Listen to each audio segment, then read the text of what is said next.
आणि शिवाजी पार्कात थेट जाऊया, विकी कौशल बोलतोय।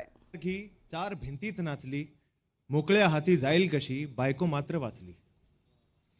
भिंत खचली, चूळ वेझली, होते नव्हते नेले, प्रसाद म्हणून पापण्यांमध्ये पाणी थोडे ठेवले।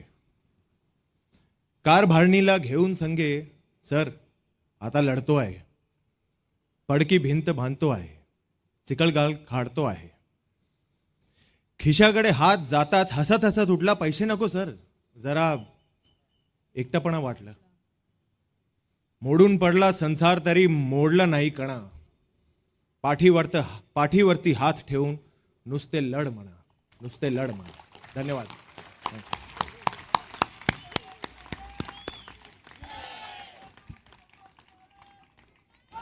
आजचा कार्यक्रम इतका विलक्षण आहे। वेगवेगळ्या क्षेत्रातली ही माणसं येऊन आपल्यासाठी मराठी भाषेमध्ये कविता सादर करतायत।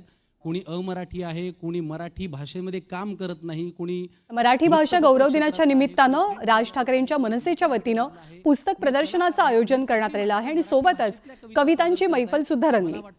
सिने विश्वात, कला विश्वात, साहित्य विश्वात सगळीकडे बहारदार कामगिरी करणारे अनेक ज्येष्ठ व्यक्ती आज व्यासपीठावरती उपस्थित आहेत।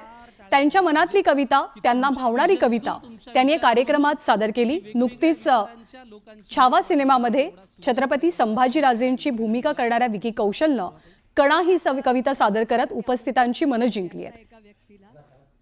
आजच्या कार्यक्रमामधली ही सर्वात सुंदर आणि सर्वात तरुण व्यक्ती आहे।